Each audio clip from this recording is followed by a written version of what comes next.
You've booked your flight, you've requested your time off of work, and now it's time for you to choose an accommodation. But now what? What do you choose? Is it easy for you to decide? This week we break down basic travel preferences.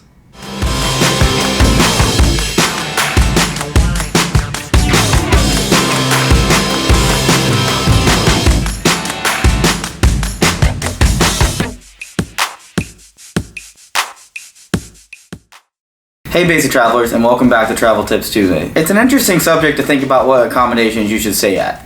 It may seem like fairly common knowledge, but have you ever really sat down and thought about what's the best accommodation type for your trip? If you're new to this channel, please make sure you subscribe to our social channels on Facebook and Instagram down here. And make sure you like this video, subscribe, and turn on the notification button so you never miss one of our weekly videos down here. First off, you have your hotel branch, your major hotel branch, your Marriott's, your Hyatt's, and your Hilton's. And then you have the ever popular Airbnb and VRBOs. And finally, you get the bare basics, the Motel 6s, the Best Westerns. And then even for solo and younger travelers, you have hostels and homestays. Rather than break down the pros and cons of each of them, let's just take it from a bit of a different perspective. Here's some things to consider. Are you in a large group of people? While not impossible, group travel or four or more tends to lend itself easier to a travel accommodation like an Airbnb or a VRBO. These are good not only for price, but also for overall space. Sure, you can fit 4 people into a hotel room with 2 queen beds, but do you want to and do you need to? Pretty soon you're going to be tripping all over each other and regretting your decision. Large hotels often force you to book multiple rooms for multiple groups, so that can really add up fast. Plus, there's definitely somebody in a large group that would love to wake up the entire house with the smell of a delicious home-cooked breakfast. Are you a solo or a budget traveler or looking for a unique experience? When you travel solo, it's not always cost-effective to get a big space or a fancy hotel. Maybe hostels used to be a dirty word, but now some hostels can outpace budget hotels extremely quickly. You save money since you only pay for your own bed or own space, and some hostels even offer private rooms for just a little bit extra. Also, hostels are communal by nature. When I traveled the world for a year, hostels were a key component in my travels, as you could find people that you could band together and make up an awesome itinerary. On the same note, homestays, which are kind of like hostels, can offer a really unique local experience.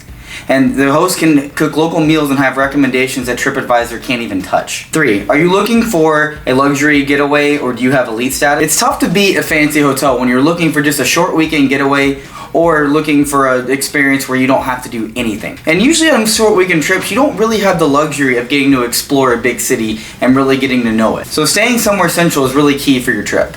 Hotels in downtown areas sometimes offer upgraded properties, more luxurious properties, and they offer great walkability to major attractions. Also, brand loyalists and travelers with elite status appreciate major chains such as Marriott's, Hyatt's, and Hilton's. Some of you may know I'm quite the Marriott fanboy. When I search for a trip, I'm almost always looking for Marriott availability first, almost mainly for the elite savings benefit that I can get. When you consider that you might be getting free breakfast and free lounge access, a hotel that's $150 a night could be closer to $100 if you think about 2 people staying at a property, free breakfast, free snacks, free drinks. So you can't just take that $150 at its stock value. You have to analyze what money you might have been spending out on vacation anyway on food or drinks. Plus, unlike an Airbnb, you can use points for these properties.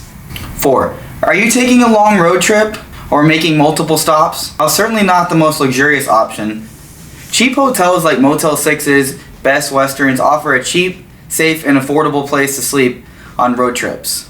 You can find them all over the place when you're driving down major highways. And especially if you're making late night drives and getting up early, why spend your hard-earned dollars on a luxury property that you're just going to throw away money at?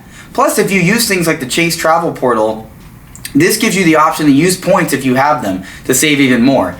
And during COVID, there's some insane cash prices going on right now. So make sure you consider all of your options. So basic travelers, what is your preferred form of accommodation? I know I personally love hotels, but you may be different, and everybody definitely has a different answer. But let us know in the comments below or in our 4,000 plus member Facebook group. And we'll see you next week, basic travelers.